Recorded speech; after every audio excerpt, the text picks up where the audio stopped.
오늘 하나님께서 저에게 주시는 말씀은 요한복음 19장 17절부터 30절입니다.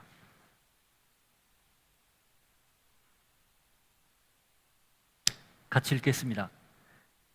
그들이 예수를 맡음에 예수께서 자기의 십자가를 지시고 해골, 히브리 말로 골고다이라 하는 곳에 나가시니 그들이 거기서 예수를 십자가에 못 박을새 다른 두 사람도 그와 함께 좌우편에 못 박으니 예수는 가운데에 있더라. 빌라도가 패를 써서 십자가 위에 붙이니 나사렛 예수 유대인의 왕이라 기록되었더라. 예수께서 못 박히신 곳이 성에서 가까우므로 많은 유대인이 이 패를 읽는데 히브리와 로마와 헬라 말로 기록되었더라. 유대인의 대제사장들이 빌라도에게 이르되 유대인의 왕이라 쓰지 말고 자칭 유대인의 왕이라 쓰라 하니 빌라도가 대답하되 내가 쓸 것을 썼다 하니라. 군인들이 예수를 십자가에 못 박고 그의 옷을 취하여 네 깃에 나눠 각각 한 깃씩 얻고 속옷도 취하니 이 속옷은 호지 아니하고 위에서부터 통으로 짠 것이라. 군인들이 서로 말하되 이것을 찢지 말고 누가 얻나 제비 뽑자 하니 이는 성경에 그들이 내 옷을 나누고 내 옷을 제비 뽑나이다 한 것을 응하게 하려 함이로라.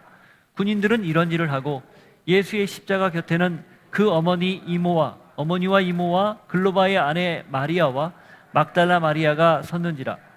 예수께서 자기의 어머니와 사랑하시는 제자가 곁에 서 있는 것을 보시고 자기 어머니께 말씀하시되 여자여 보소서 아들이니이다 하시고 또 그 제자에게 이르시되 보라 내 어머니라 하신대 그때부터 그 제자가 자기 집에 모시니라.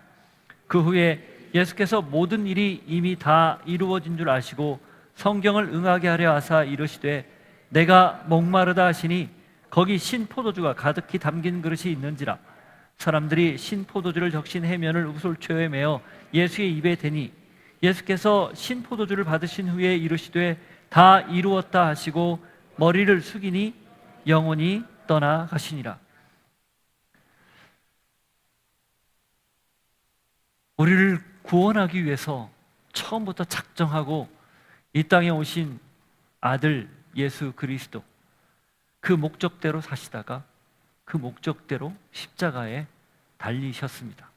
오늘 그 본문을 저희가 대할 때 하나님이 원하시는 그 원대한 계획은 무엇이었고 그 계획을 통해 우리를 구원한 이후 우리로 하여 어떤 삶을 살기를 원하셨는지를 도전받게 하시고 또 그렇게 살기를 결단하는 귀한 시간이 되게 하옵소서. 예수 이름으로 기도하옵나이다. 아멘. 예수님은 처음부터 목적대로 마지막까지 오롯이 하나님 아버지의 뜻을 따라 사셨습니다. 하나님의 구원 역사는 비단 십자가를 지는 그 순간, 십자가를 지는 순간에만 이루어진 것이 아니라 이미 오래전부터 인간이 하나님의 말씀을 거역하고 뱀의 유혹에 넘어가 선과 악을 알게 하는 그 열매를 따먹는 순간부터 시작되었습니다. 창세기 3장 15절에는 그래서 너의 후손이 뱀과 원수가 되게 하고 뱀은 너의 발꿈치를 물겠지만 너는 그 뱀의 머리를 밟을 것이다. 그런 말씀을 하셨죠. 그래서 많은 사람들이 그것을 오리지널 가스펠, 원시 복음이라고 부릅니다. 이미 타락한 직후 구원 계획을 하나님이 갖고 있었던 거죠. 그 계획에 따라 하나님의 때가 되어서 예수님이 육신의 몸을 입고 마리아 몸에서 태어났습니다. 마태복음과 누가복음에 그 내용이 상세히 나오죠. 그리고 평범한 한 아기로부터 시작해서 건강한 청년이 될 때까지 그는 이 땅에서 우리와 똑같은 모습으로 사셨어요. 그래서 히브리서에서는 4장에서는 예수님에 대해서 설명할 때 우리의 연약함을 다 몸소 겪어낸 분이다. 체휼한 분이다. 다만 죄가 없는 분이다. 이런 기록을 했죠. 그래서 그분은 누구보다 인간이 가지고 있는 연약함, 한계 이걸 아주 잘 아는 분입니다. 예수님도 졸리면 주무셔야 됐고 피곤하면 주무셔야 됐고 배고프면 드셔야 되는 그런 분이었습니다. 그래서 인간이 가지고 있는 그런 부족한 부분들, 한계를 너무 잘 아는 거죠. 그렇게 평범한 생을 살다가 30세에 광야에서 세례받고 금식하고 그리고 시험을 이기고 공적 생애를 시작했어요. 공적 생애를 사시는 동안에 그는 크게 세 가지를 하셨죠. 하나님 나라를 선포했습니다. 그리고 그의 나라에 관해서 가르쳤습니다. 그리고 그 하나님 나라의 온전한 모습을 회복하는 증거로 사람들이 가지고 있는 연약한 질병들을 고쳐줬어요. 죄 때문에 우리에게 찾아온 연약한 질병, 그 질병을 예수님이 고쳐줌으로 하나님 나라가 임하면 이런 연약함조차도 온전한 모습으로 바뀐다라는 일종의 선언이었죠. 그 세 가지를 열심히 하시다가 마침내 때가 되어서 요한이 하나님의 어린 양이다, 보아라 라고 얘기했던 그 첫 일성 그대로 하나님의 어린 양이 되어서 지금 신문을 당하고 이제 그 어린 양 모습 그대로 잡혀서 십자가에 달리는 그런 상황이 펼쳐지는 거죠.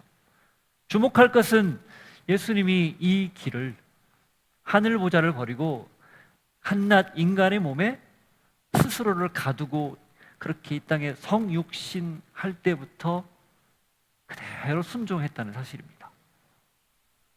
여러분, 성육신의 비밀은 놀라운 거예요. 세상을 만드신 하나님이 어떻게 사람의 몸 안에, 그것도 세포 하나에 자기 자신을 완전히 실어 넣습니까? 우리의 머리로는 이해가 안 되죠. 근데 그게 하나님의 능력이고 예수님의 순종이에요. 어릴 때 질병에 노출될 수 있어요. 바로가 죽이려고 했었죠. 헤롯이 죽이려고 했었죠. 그런 수많은 고비들을 다 감내하고 오셨다는 건 결국 구원을 위한 하나님의 놀라운 계획이 이미 그때부터 시작되었다는 뜻이고, 그 길을 오롯이 걸어왔기에 지금 마지막 십자가의 길도 당당하게 걸어가고 있는 겁니다. 그리고 마침내 마지막 오늘 본문 30절에 읽었던 것처럼 다 이루었다, 그 말씀을 하시고 숨을 거둡니다. 그리고 하나님 아버지 하나님의 십자가 목적을 이루시죠. 한마디로 예수님은 하나님이 보내신 목적대로 사셨다. 그게 오늘 성경 본문이 주는 메시지입니다. 다 이루었다. 뭘 다 이루었는가? 아버지의 목적을 다 이루었다. 그 의미입니다. 따라서 오늘 우리가 이 본문을 쭉 읽으면서 익숙한 십자가 본문이고 잘 알고 있는 스토리예요. 그러나 이 본문을 읽으면서 예수님은 이 속에서 어떻게 마지막까지 그 십자가를 거부하지 않고 하나님 아버지의 뜻을 이루셨는지 같이 보면서 우리도 동일하게 우리에게 주어진 각자의 목적이 있을 거 아닙니까? 삶의 이유가 있을 거 아닙니까? 그것들을 오롯이 이루어갈 수 있는 귀한 결단이 있는 그런 시간이 될 수 있기를 축복합니다. 아멘. 자, 빌라도가 예수님을 넘겨줬죠. 예수님에게 죄가 없다는 걸 알았죠. 그런데 빌라도는 자기가 다스리는 총독 관할하에 있는 이 유대 지역이 소요 사태가 일어나는 것을 두려워했던 그 안정감을 취하는 것과 그리고 자기의 성공, 이 잘못된 판단으로 소요 사태가 일어나면 자기의 성공 가도에 오점을 남길까 봐 그 성공과 안정이라는 프레임에 갇혀서 예수님을 넘겨주고 말았습니다. 그 예수님을 넘겨받은 이스라엘 사람들은 어떻게 합니까? 일사천리로 형을 집행해요. 왜? 다음 날이 안식일이었거든요. 그것도 6월절 안식일, 가장 큰 명절이었기 때문에 그 이전에 이 일을 마무리하려고 판결 나자마자 9시에 십자가의 못을 박는데 판결 난 시간이 6시 경이었거든요. 아침. 아마도 이런저런 얘기를 하다가 판결이 났다 치면 7시쯤 판결 나지 않았겠습니까? 바로 기다렸다는 듯이 형을 집행합니다. 그 내용이 17절이에요. 17절, 18절 보십시오. 그들이 예수를 맡음에 예수께서 자기의 십자가를 지시고 해골, 히브리 말로 골고다이라 하는 곳에 나가시니 그들이 거기서 예수를 십자가에 못 박을새 다른 두 사람도 그와 함께 좌우편에 못 박으니 예수는 가운데 있더라. 십자가형을 바로 집행해버립니다. 일사천리로 자기들의 목적을 이루려고 하는 거죠. 자, 이 대제사장들을 비롯한 유대 종교 지도자들, 그들은 왜 이렇게 급하게 이 일을 했을까요? 이 유월절 영향도 있지만 그래야만 이 예수님을 자기들의 대척점에 서 있는 예수를 빨리 죽여야만 자신들이 가지고 있는 이 종교 권력 혹은 기득권 이것이 흔들리지 않는다고 판단했기 때문이에요. 사실은 이미 상당히 오래전부터 예수님을 죽이기로 작정했었는데 그때가 마침 자기들이 계획했던 이 유월절이었고, 하나님의 큰 그림 속에서는 이 유월절의 어린 양으로 출애굽 사건을 그대로 이렇게 오마주하는 그런 모습으로 계획하셨던 거죠. 그들 역시 율법과 전통, 또 자기들이 가지고 있는 기득권이라는 프레임을 놓치지 않으려고 이런 무도한 일을 벌인 겁니다. 십자가형, 여러분이 문헌이나 여러 가지 기록들 혹은 매체들을 통해서 많이 봤겠지만 사실 영상 매체로 우리에게 보여지는 건 상당히 순화시킨 것들이에요. 기록을 보면 말로 담을 수 없을 만큼 아주 끔찍한 형이 십자가형입니다. 이 동양에는 능지형이 있었죠. 아시죠, 뭔지? 이렇게 구름을 이렇게 베어내듯이 사람 몸을 그렇게 이렇게 마치 슬라이스 뜨듯이 그런 식으로 해서 오랜 시간 고통을 주면서 죽이는 그런 형이죠. 이게 동양에 능지형이 있었다면 서양에는 이 십자가형이 그런 것과 비슷합니다. 입으로 담을 수 없을 만큼 아주 끔찍한 형이고, 키케로라는 역사학자가 있는데 이렇게 얘기했어요. 가장 역겹고 구역질 나는 형벌. 그래서 그가 로마 시민들에게 어떤 얘기를 했냐면, 로마 시민의 시야는 물론 생각에서조차 지워버려야 할 형벌. 이 십자가형이 그래서 로마 시민에게는 십자가형을 이렇게 집행하지 않았습니다. 바울이 어떻게 죽었죠? 목이 잘려 죽었죠. 지금 그 로마에 가면은 바울이 그 죽었었던 곳에 머리가 3번 이렇게 뒹굴면서 튀었다고 해서 거기에 샘이 나왔다고 해서 새샘 교회가 있어요. 바울이 순교한 곳. 그건 로마 시민에 대한 예우였습니다. 고통 없이 죽이는 거죠. 그런데 로마 시민이 아닌 사람들, 반란을 일으켰거나 혹은 노예들, 이런 사람들은 극악무도한 죄를 지었을 때 반드시 십자가형을 했어요. 짧게는 하루, 길게는 2주일 정도 고통을 받으면서 죽는다고 합니다. 이 십자가형을 지금 집행을 하려는 거예요. 그럼 왜 십자가일까요? 이 나무에 달린 자는 저주를 받았다라는 구약의 율법의 기록이 있거든요. 그래서 나무에 달았을 때 그 사람의 상징은 저 사람은 하나님의 저주를 받아서 죽은 거야. 이게 유대인들의 생각이었어요. 왜 유대 종교 지도자들이 십자가에 못 박으라 라고 그렇게 외쳤냐? 저가 하나님의 아들이라고 스스로 칭하다가 하나님의 저주를 받아서 십자가에, 나무에 매달린 겁니다. 하나님께 버림받은 존재입니다. 이걸 극명하게 드러내기 위해서 십자가형을 선택한 겁니다. 그러나 하나님은 그것도 다 이용해서 뱀이, 광야에서 불뱀이 나와서 백성들을 죽일 때 민수기 20장에 보면 하나님이 모세에게 놋뱀을 만들어서 장대 높은 곳에 달고 바라보는 사람은 살 것이다 이렇게 얘기하라고 하는 내용 기억나십니까? 안 나요? 나잖아요. 그걸 보고 본 사람들은 살아났거든요. 이 요한복음 3장 15절을 보면 이와 같이 인자도 달려야 하리니 이런 표현이 나와요. 그게 바로 민수기 20장 말씀을 성취하는 내용입니다. 하나님은 이 모든 걸 통해서 결국 예수님, 십자가에 달린 예수님을 보는 사람, 믿는 사람, 그 사람은 살아난다라는 것을 가르쳐 주기 위해서 유대인들의 그런 잘못된 어떤 그 의도, 이것까지 다 간파하고 십자가형을 선택하신 거예요. 그러나 이건 끔찍한 것이었기 때문에 아무도 기꺼이 여기에 달리기를 바라지 않았습니다. 예수님도 마찬가지였어요. 그래서 겟세마네에서 무슨 기도를 했습니까? 할 수만 있다면 이것 좀 지나가게 해주십시오. 이게 예수님의 기도였어요. 왜냐하면 십자가형의 끔찍한 그 고통을 알기 때문이었죠. 그러나 예수님의 기도가 거기에 멈추지 않았죠. 그러나 내 뜻대로 말고 아버지의 뜻대로 해주십시오. 이렇게 기도를 하고 이 길을 가셨죠. 자, 무엇을 뜻하는 겁니까? 이 말씀은 예수님은 그가 사는 내내 아버지의 계획대로 끝까지 순종하며 살고 살아냈다는 겁니다. 자기의 목, 자기의 일을 담당하셨다는 거예요. 그래서 17절에 예수께서 자기의 십자가를 지시고 이렇게 굳이 기록을 한 거예요. 그냥 예수께서 십자가를 지시고 이러면 되는데 자기의 십자가를 지시고 이렇게 기록한 겁니다. 좀 자세히 묘사를 한 거죠. 왜냐하면 죄인들이 보통 자기가 매달릴 십자가에 이렇게 십자가를 지고 그 형장까지 올라가거든요. 근데 그걸 그대로 표현한 거지만 요한은 의도적으로 이걸 표현하는 거예요. 여러분, 이 마가복음 8장 34절을 한번 보십시오. 예수님이 제자들에게 이렇게 말씀을 하셨어요.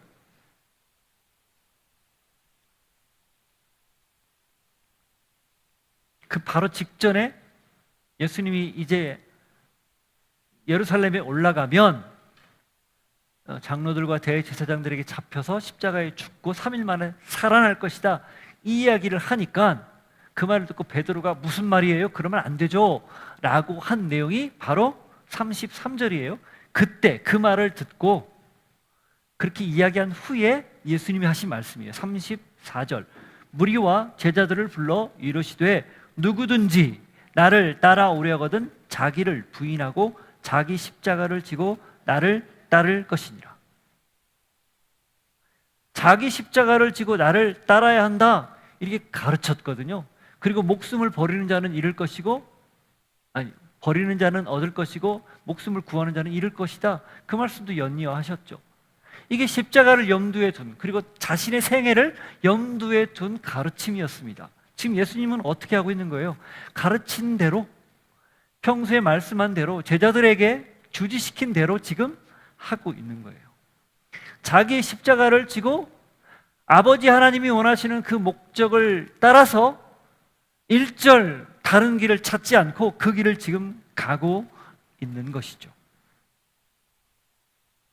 아마 제자들은 이때 처음 마가복음 3장 8장 34절 말씀을 들었을 때는 이게 무슨 뜻인가 했을 거예요. 도대체 무슨 말씀이지? 그러나 십자가를 진 예수님을 봤을 때, 들었을 때, 그리고 그 예수님이 다시 부활한 것을 보고 확인했을 때 비로소 알게 되었을 겁니다. 예수님은, 우리 주님은 이게 당신의 몫이었구나, 이게 당신이 해야 할 일이고 저걸 통해서 우리에게 생명을 주셨구나, 그리고 우리에게도 동일하게 그 생명을 부여받은 자로서 어떻게 살아가야 될지를 그때 가르쳐 주셨구나, 그 사실을 깨닫고 성령을 경험한 그들이 한 명도 예외 없이 성령님의 역사에 따라 자기 십자가, 자기 몫의 역할들을, 사명을 가지고 살았다라는 사실입니다. 이건 동일합니다. 우리에게도. 우린 저마다 우리 몫에 십자가가 있다는 거예요. 겪어내야 할, 감내해야 할 역할들이 있습니다. 하나님 주신 각자의 사명이 있어요. 소명이 있어요. 그리스도인이다 라는 사실은 그 사명과 소명을 알고 인지하고 살아가는 것, 그걸 뜻합니다. 그냥 아무 생각 없이 그냥 주일 되면 교회 가고 익숙하게 신앙생활하는 게 아니라 의식하고 사는 거예요.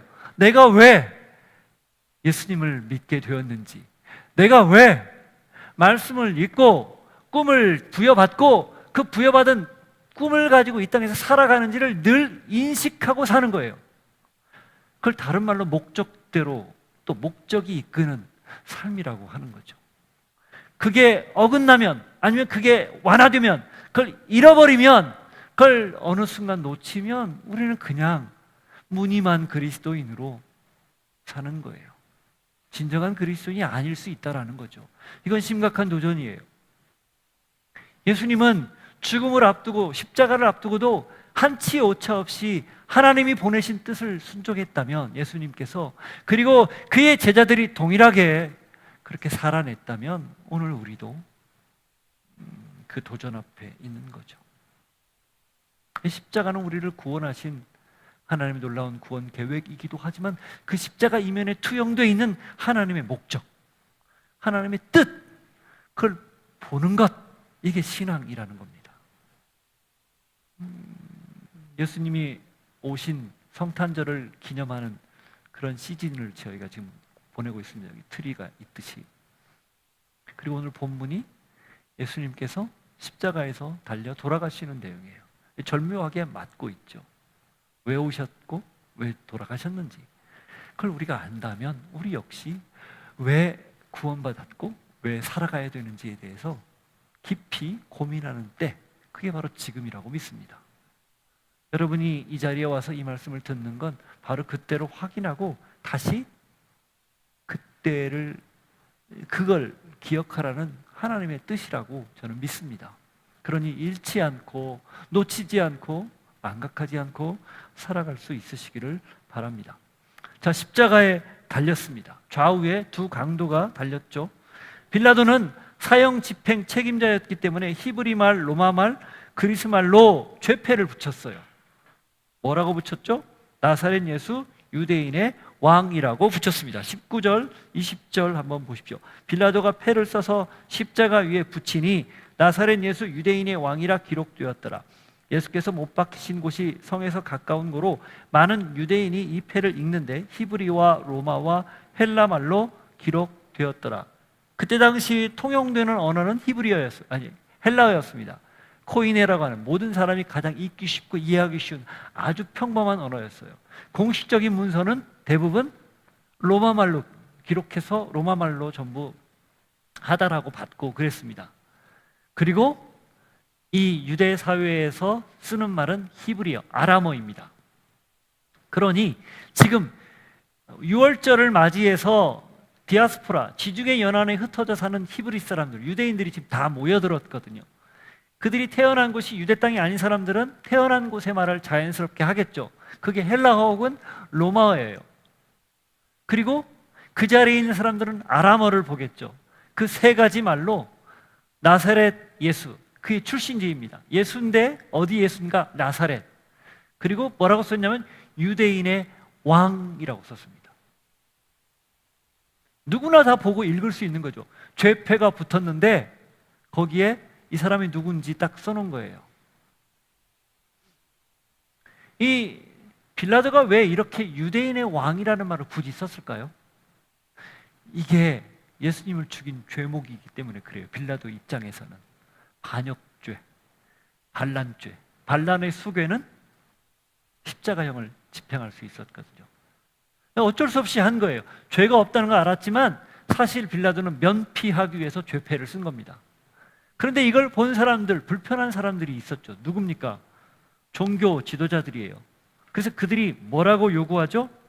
21절. 유대인의 대제사장들이 빌라도에게 이르되 유대인의 왕이라 쓰지 말고 자칭 유대인의 왕이라 쓰라 하니. 뭐라고 쓰라고 해요? 자칭이라는 거예요. 그냥 얼핏 보면 진짜 유대인의 왕인 것처럼 보이잖아요. 그러니까 그게 싫은 거죠. 왜? 하나님의 아들이라고 참칭 스스로 했다가 신성모독죄로 지금 예수님이 사형 언도를 받고 집행이 되는데 거기에 그냥 유대인의 왕이라고 쓰면 왠지 깨림칙한 거예요. 그러니 거기에 자칭, 스스로 칭하기를 유대인의 왕이다. 저자는 약간 미쳤거나 문제가 있거나 무언가 사회에 부적응한 그런 부적응자다, 이런 의미로 이야기를 하는 거죠. 끝까지 자신들이 집행한 이 사형에 대해서 정당성을 주장하는, 그리고 그것들을 알아주기를 바라는 그런 마음이에요. 그런데 빌라도가 뭐라고 해요? 22절 보세요. 빌라도가 대답하되 내가 쓸 것을 썼다 하니라. 뭐라고 얘기해요? 나 쓸 것을 썼어. 더 이상 뭐라고 하지 마. 자, 이게 왜 중요한가? 여러분, 예수님이 누굽니까? 예수님의 수식어가 뭐예요? 따라다니는 또 다른 명칭. 예수 그리스도. 그리스도라는 말은 메시아죠. 예수님이 메시아다라는 말이에요. 예수라는 이름이 당시 흔했어요. 지금도 저쪽 남미나 브라질, 아니 남미나 이쪽 서유럽 쪽에 가면 호세스라는 이름이 많아요. 호세아, 호세스. 그게 다 예수님 이름입니다. 그 발음이 그렇게 나오는 거예요. 그런데 그 예수가 어떤 예수인가? 나사렛 출신의 예수라는 거예요. 그러니 한 명으로 특정이 되겠죠. 그리고 그 예수가 누구라는 거예요? 그리스도. 그래서 심지어 이 남미 계열에 있는 사람들 이름 중에는 호세스 크리스투라는 말도 있어요. 그게 예수 그리스도예요. 크리스티아누 호날두. 그 앞에 크리스티아누가 크리스트 그 말이 이렇게 이름으로 이렇게 된 거예요. 그런 이름이 흔하죠. 그런데 우리가 알고 있는 예수를 그리스도라 칭하는 건 무슨 이유예요? 그분이 메시아이기 때문이죠. 수많은 메시아들이 자칭이라고 나오지만 다 가짜였어요. 그러나 예수님은 십자가에서 죽고 부활함으로 메시아로 인정이 됐죠. 이미 공생의 기간부터 메시아였지만 그렇게 해서 완전히 확증이 되었죠. 그러니 제자들이 목숨을 걸고 그분의 부활을, 그분이 메시아라는 사실을 전한 거고, 그 제자들이 그렇게 전하면서 오늘날 우리에게까지 전해졌고, 우리 역시 그걸 나누고 있지 않습니까? 전하고 있지 않습니까? 이게 불변의 진리예요. 그걸 지금 누가 인정하고 있는가? 아이러니하게도 유대의 종교 지도자들이나 하나님을 알고 있는 전문가들이 아니라 전혀 모르는, 자기 출세밖에 모르고 성공밖에 모르는 이방인의 입과 손을 통해서 왕이라고 인정받고 있다는 거예요. 이게 아이러니예요. 그는 자기의 책임을 면하려고 이렇게 했지만 하나님은 또 그것을 이용해서 예수님이 누구다라는 사실을 지금 드러내고 있는 겁니다. 여러분, 예수님은 누굽니까? 여러분에게 누구예요? 정말 그리스도 맞습니까? 한번 스스로에게 되물어보고 답해 보십시오. 여기 빌라도가 기록한 것처럼 왕이 맞습니까? 왕 중에 왕이 맞습니까? 주 중에 주가 맞냐고요? 진짜 맞습니까? 자신 있게 대답을 못하죠? 왜? 우린 늘 내가 왕이기를 바라고, 내가 주인이기를 바라고, 내가 내 하고 싶은 대로 사는 게 익숙하기 때문에 그래요. 기도 때도 그 내용을 고백했지만 그게 우리입니다. 그럼에도 불구하고 이런 말씀을 통해서 자꾸 우리가 이걸 듣고 새롭게 도전을 받아야 되는 이유는 예수 그리스도 한 분이 우리의 진정한 왕이기 때문이에요. 우리의 통치자이기 때문이에요. 그걸 빌라도가 얼결에 고백했다면 우리는 진심으로 고백해야 되는 거죠. 마음을 담아서 고백해야 되는 거죠.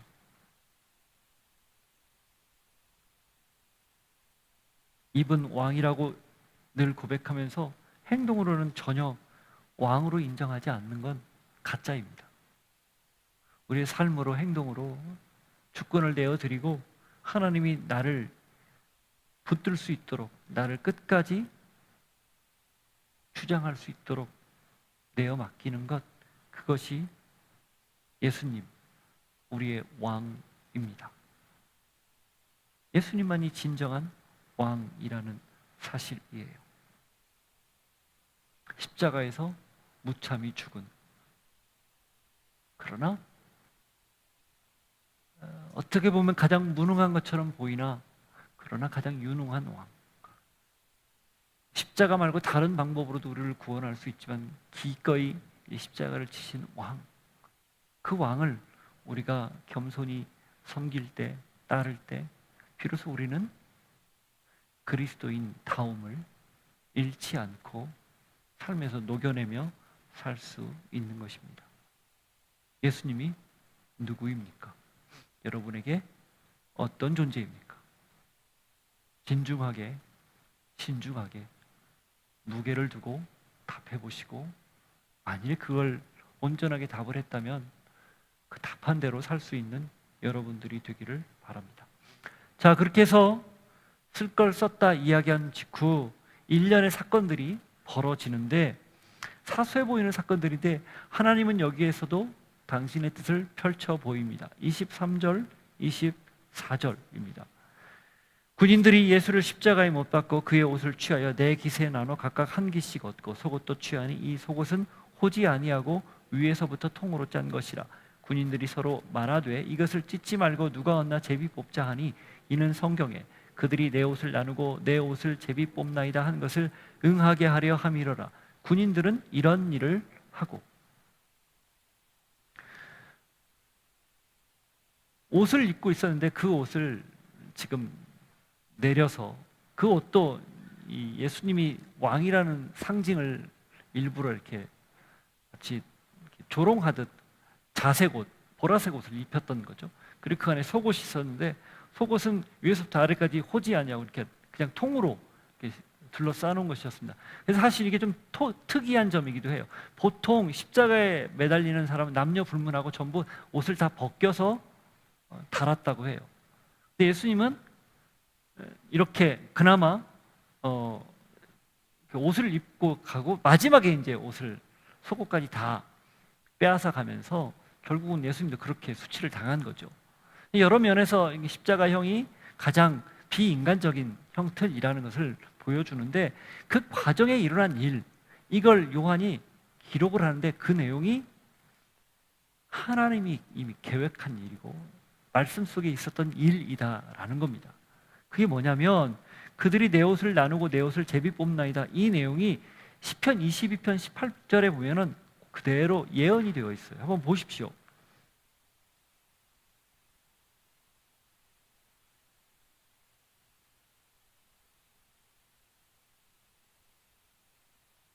(16절부터) 한번 보시죠. 시편 22편 16절부터 18절까지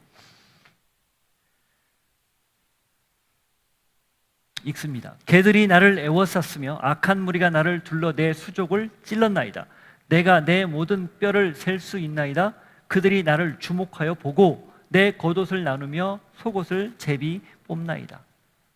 이 내용을 이 시편 22편은 다윗이 지은 시인데 사실 이게 메시아가 고난받을 때 이런 일들을 겪을 것이다 라는 그런 내용으로 알고 있는 시입니다. 1절을 보세요. 22편 1절.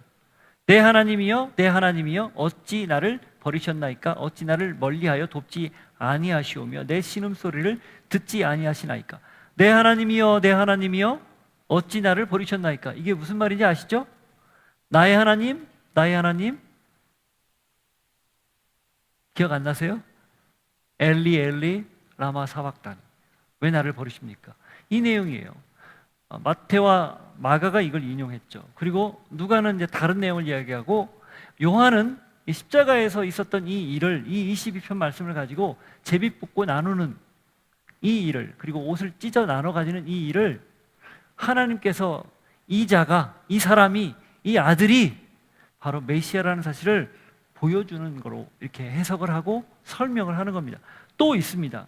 그 내용이 28절, 29절인데요. 먼저 한번 보시죠. 그 후에 예수께서 모든 일이 이미 이루어진 줄 아시고 성경을 응하게 하려 하사 이르시되 내가 목마르다 하시니 거기 신 포도주가 가득히 담긴 그릇이 있는지라. 사람들이 신 포도주를 적신 해면을 우슬초에 메어 예수의 입에 대니 이렇게 되어 있습니다. 여기도 보면 거기 그 내가 목마르다라고 되어 있는 거기 보면 니은 표시가 되어 있죠. 아래 나누어주를 보면 시편 69편 21절이라고 되어 있어요. 찾아보십시오.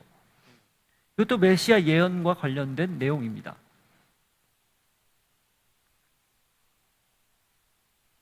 시편 69편 21절인데 19절부터 읽으면 읽어볼까요? 주께서 나의 비방과 수치와 능욕을 아시나이다. 나의 대적자들이 다 주님 앞에 있나이다. 비방이 나의 마음을 상하게 하여 근심이 충만하니 불쌍히 여길 자를 바라나 없고 긍휼히 여길 자를 바라나 찾지 못하였나이다.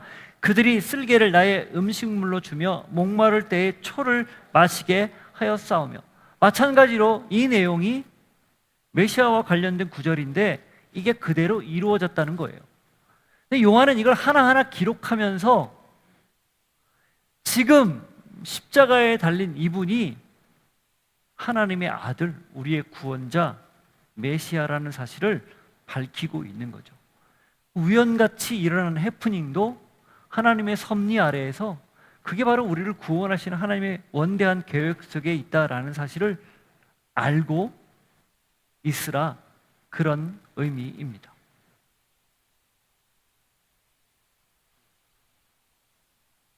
따라서 하나님이 굳이 이 모든 일련의 사건을 통해 아들을 십자가에 못 박히게 한 것은 그 십자가, 누구나 수치스럽게 여기고 끔찍한 형틀처럼 여기는 그 십자가 절대 외면하지 말아라, 그런 뜻이에요. 절대 모른 척하지 말아라. 이 제자들의 입장에서 보면, 또 그리고 이 요한복음이, 요한 문서 중에 요한계시록 이전에 쓰여진 문서가 요한복음입니다. 이 요한복음보다 먼저 쓰여진 게 요한 1, 2, 3서고요. 그래서 대략 한 AD 80년 후반이나 90년대 초반쯤에 이 요한복음이 쓰여졌다고 보거든요. 마태, 마가, 누가복음은 AD 70년에서 70년 중반 정도에 쓰여졌어요. 그래서 이 복음서를 다 널리 알고 있었던 사람들에게 이 요한복음은 다른 각도로 그래서 쓴 거죠. 근데 그 각도 중에 하나가 뭐냐면, 그때 당시 박해가 굉장히 극심했었습니다. 배교자들이 속출했었어요. 그래서 요한이 이 복음서를 쓸 때 가장 중요한 목적 중에 하나가 예수가 누구인가? 그는 하나님이었다. 태초부터 계셨고, 그 태초에 하나님의 뜻에 따라서 이 땅에 오셨고, 올 때부터 어린 양으로 오셨고, 죽음도 그렇게 맞이했다. 그런 목적을 가지고 썼어요. 그러니 이 생명의 주, 비록 그가 십자가에 달려서 처참하게 죽었지만, 그리고 우리 역시 그 예수님을 인정하고 예수님의 뜻대로 살다 보면 어쩌면 십자가형을 당할 수도 있지만, 그럼에도 절대 돌아서면 안 된다. 그런 의도를 가지고 이 성경을 썼어요. 그렇기 때문에 이 십자가에 관한 묘사 하나하나 의미가 있는 거예요. 왜 굳이 성경을 응하게 했다, 말씀이 응하게 했다 하면서 인용까지 했을까? 그 십자가만이 예수님이 우리를 살리는 길이었듯 너희가 사는 길이다. 그 십자가를 외면하거나 떠나거나 멀리하거나 모른 척하거나 배교해버리면 그보다 더 끔찍한 일, 십자가형보다 더 끔찍한 일, 영원한 멸망이라는 그 길로 빠져들 수밖에 없기에 절대 외면하지 말아라. 그런 의미로, 그런 목적으로 이걸 쓴 겁니다. 우리에게도 동일해요. 우리는 이렇게까지 십자가에 대해서 끔찍하게 생각 안 합니다. 만일에 우리가 십자가형을 알고 있었다면 그걸 정말 우리가 지금 보는 것 같은 시각을 가질 수 있을까? 기독교의 상징이 되어서 당연하지만, 사실 그 의미를 되새겨 보면 내가 십자가를 몸에 지니고 다니거나 그것을 늘 나의 신앙의 상징처럼 여기는 건 굉장히 중요한 의미가 담겨 있다는 거예요. 희생, 그런 삶, 그런 길 가야 된다는 뜻입니다. 그냥 액세서리가 아니라는 거예요. 진짜라는 거예요. 요즘 젊은이들 표현대로 찐이에요, 찐. 그게 우리 신앙의 현 주소여야 된다는 거죠. 여러분, 그래서 십자가는 유대인은 거리끼는 것이었어요. 헬라인에게는 미련한 것이었어요. 그러나 하나님의 능력이 십자가였습니다. 고린도전서 1장 18절에 나오잖아요. 왜 바울이 그런 기록을 썼을까? 네, 그게 맞기 때문이에요. 저는 여러분에게도 십자가는 능력이 되기를 바랍니다. 십자가가 여러분의 인생의 가장 중요한 목적이 되기를 바라요. 내 몫을 짊어지고 가는 길, 그 길, 여러분의 길이 되기를 바라요. 힘들고 어려워도 그렇게 살 수 있기를 바랍니다. 히브리서 12장 2절에 히브리 기자가 우리에게 이렇게 권면하고 도전합니다.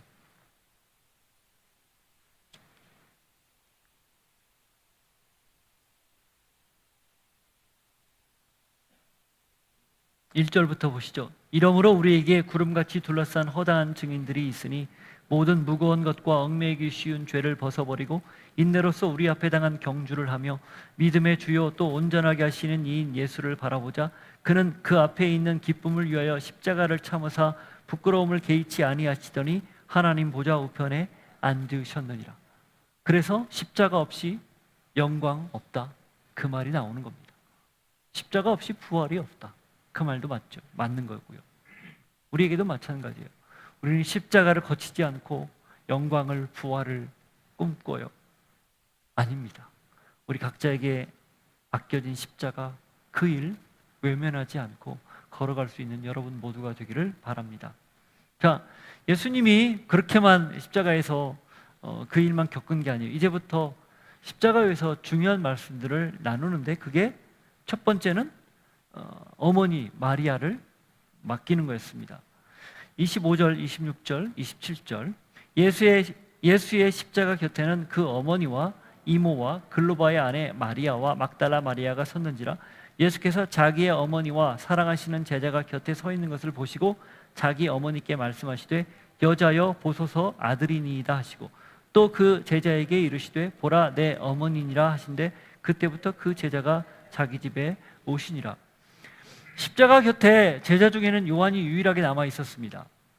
그리고 여인들이 있었어요. 어머니 마리아, 그리고 이모, 지금 요한의 어머니인 살로메입니다. 요한과 야고보 있죠.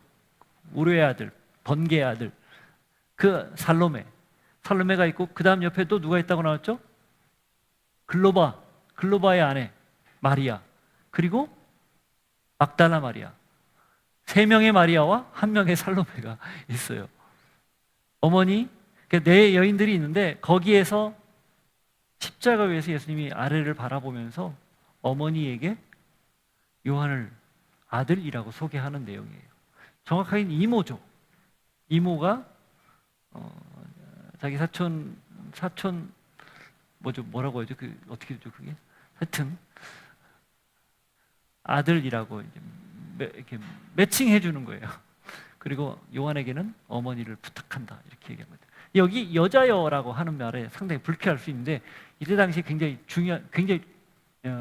우리가 알고 있는 이런 좀 하대가 아니라 굉장히 극존칭의 표현입니다. 이게 표현할 길이 없어서 여자여라고 하는데, 요즘으로 하면 사모님? 뭐 이 정도 될까요? 잘 모르겠습니다. 하여튼 굉장히 불손한 표현은 아니에요. 우리말로 번역이 없어서 이런 거고. 자, 그런데 한 가지 의문이 있어요. 왜 예수님의 친동생들이 있지 않습니까? 야고보, 유다, 시몬, 요셉, 이렇게 주르르 있거든요. 야고보는 야고보서의 저자 야고보입니다. 유다는 유다서의 저자 유다예요. 그 동생들이 있음에도 불구하고 왜 요한에게 맡겼을까예요. 이게 좀 궁금하지 않으세요? 아니, 친아들들이 있는데 왜 어머니를 자기 제자인, 그것도 막내 제자인 요한에게 맡겼을까? 여러 가지 설들이 있는데, 무슨 정설은 없지만 우리가 추정할 수 있는 건, 여러분 마리아를 생각해 보면 마리아는 어떤 분이었어요? 처녀의 몸으로 수태고지를 받고 처음에는 거부하다가 하나님의 뜻을 받아들이는 분이에요. 그러니까 비상식적인 방법으로 아이를 임신한 걸 경험한 분이에요. 그리고 그를 출산을 했고, 어릴 때부터 줄곧 길러오고, 그리고 공생의 직전까지 같이 살았던 그런 분이 바로 마리아예요. 그 누구보다도 예수님이 누구인지 가장 명확하게 아는 분이 누굴까요? 마리아입니다. 왜? 자기가 다 경험했으니까. 근데 그 마리아가 자기의 몸으로 낳은 아들이 지금 눈앞에서 그 극악한 십자가형을 당하고 있어요. 세상에 어떤 엄마가 자기 아들이 눈앞에서 죽어가는데 그냥 수수방관하고 있습니까? 살리려고 애를 쓰지 않겠어요? 그런데 마리아가 아무것도 안 하고 있어요. 왜 그래요? 그게 내 몸으로 낳은 저 하나님의 아들이 살아가는, 또 해야 하는 일이기 때문에 침묵하는 거예요. 그 마리아의 침묵은 굉장히 강력한 메시지라는 겁니다. 사실이니까. 성령으로 잉태된 것을 그래서 방증하는 거예요. 하나님이라는 걸 그대로 드러내는 거죠. 그 마리아에게 요한, 아직은 잘 몰라요. 그러나 예수님의 사랑을 가장 많이 받았고, 기록에 의하면 가장 늦게까지 살아남은, 그 이제 요한복음 21장에 가면 그 이유가 나와요. 베드로가 물어보잖아요. 쟤는 어떻게 돼요? 야, 걔는 네가 생각하지 말고 너는 네 일이나 잘해. 그래서 그 요한은 마지막까지 사랑받는 제자로, 그래서 반모섬에 유배돼서 요한계시록을 쓸 때까지 살아남거든요. 가장 오랫동안 살아남은. 그래서 누구보다 이 관계를 가장 잘 설명할 수 있는 그런 존재가 요한이었어요. 그래서 맡기지 않았을까라고 추정을 합니다. 그러니까 예수님에 대해서 가장 잘 아는 두 사람, 마리아와 요한, 각자에게 맡겨서 이렇게 예수님을 증거할 수 있도록 시너지를 위해서 한 거죠. 그렇다고 예수님의 동생들이 뭐 봉양하지 않았는가? 그건 아니에요. 했을 거예요.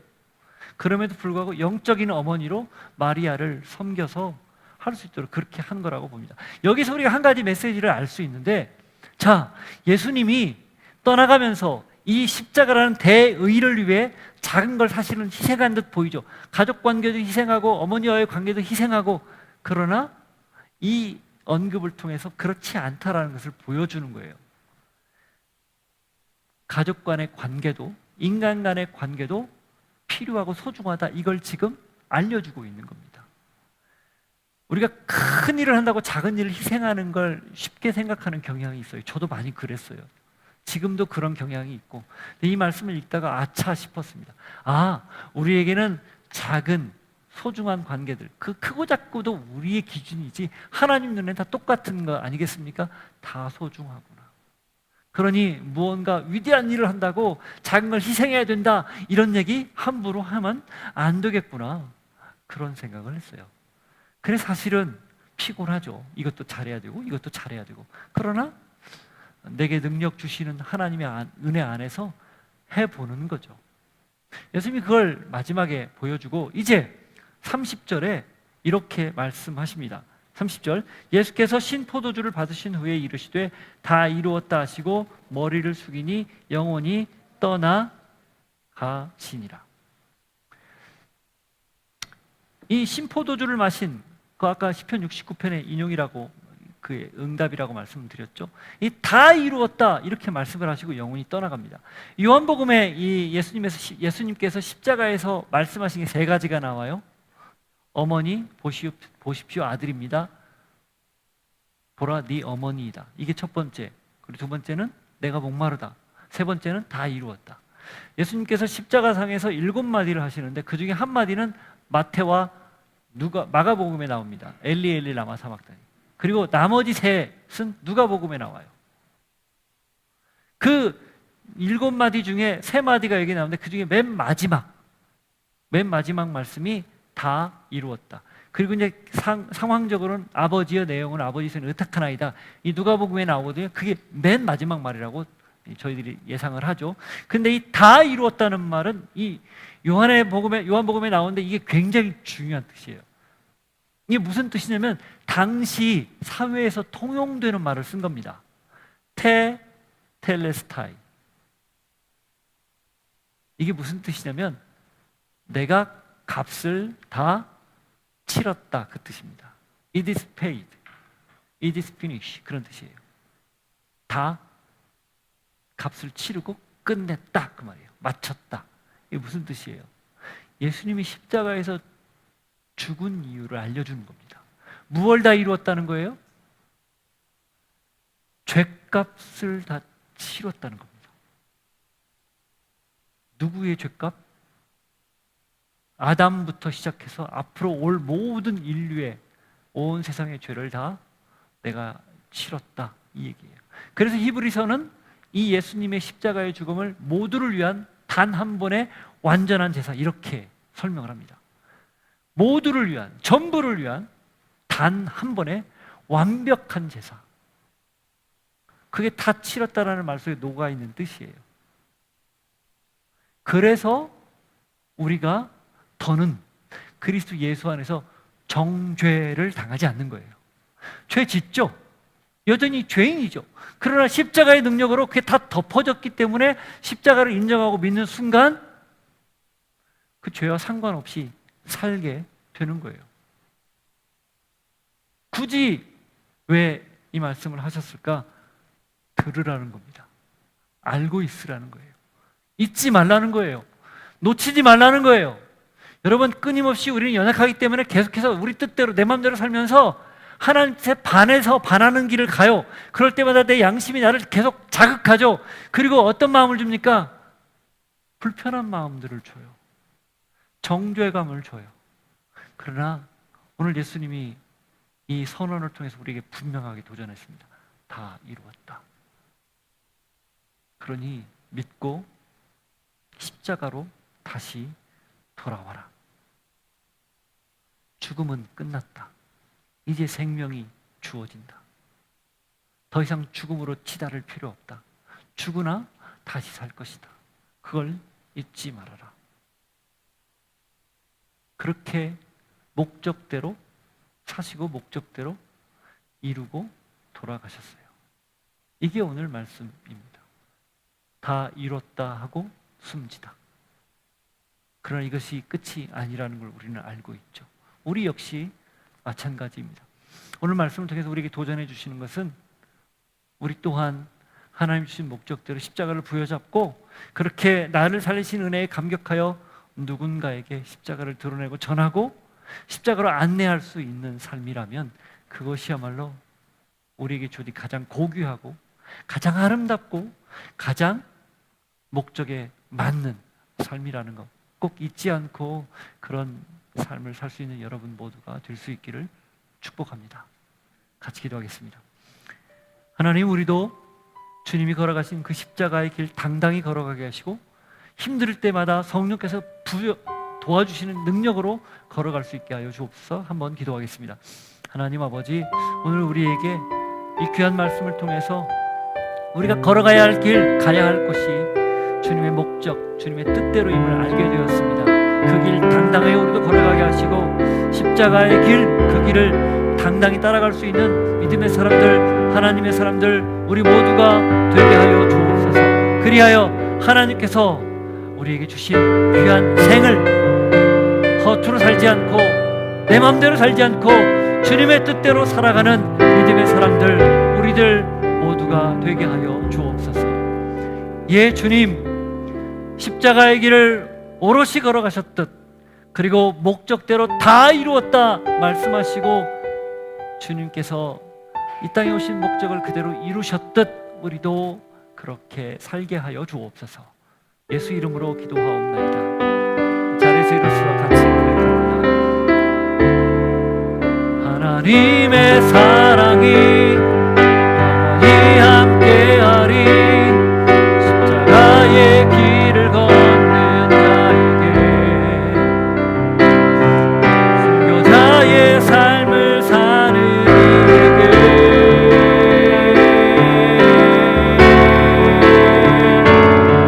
조롱하는 소리와 세상 유혹 속에도 주의 순결한 신부가 되리라.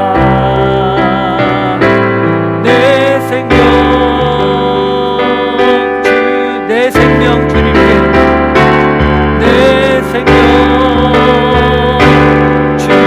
내 생명을 주님께, 내 생명 주님께 드리리.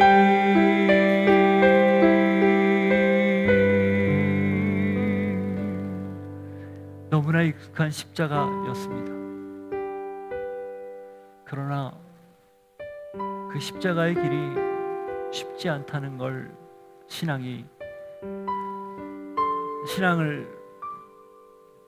신앙생활을 거듭할수록 절실히 느끼고 있습니다. 주님, 그렇기에 오늘 저희를 다시 하나님 앞에 올려드리며 성령님의 도우심을 구합니다.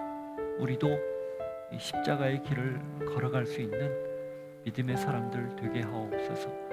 예수님이 목적대로 살다 목적대로 십자가에서 죽으셨다면 우리 역시 각자에게 주어진 십자가를 지고 목적대로 살다 주님이 부르시는 그날 당당히 주님 앞에 설 수 있는 모두가 되게 하여 주옵소서. 하나님께서 주신 은혜를 기억하고 감사하며 물질과 시간과 우리 재능을 구별하여 드리오니 받으시고 마음껏 사용하여 주시되 드릴 때마다 더 풍성이 넘치는 우리의 시간, 재능, 물질 되게 하여 주옵소서. 지금은 우리 구주 예수 그리스도의 은혜와 하나님 아버지의 사랑과 성령님의 교통하심이 목적대로 사셔서 목적을 이루시고 다 이루었다 말씀하셨듯 우리 또한 그렇게 주님 뜻 다 이루며 살겠습니다. 결단하는 주의 백성들 머리 위에 삶의 자리 위에 함께 하시기를 간절히 축원하옵나이다. 아멘.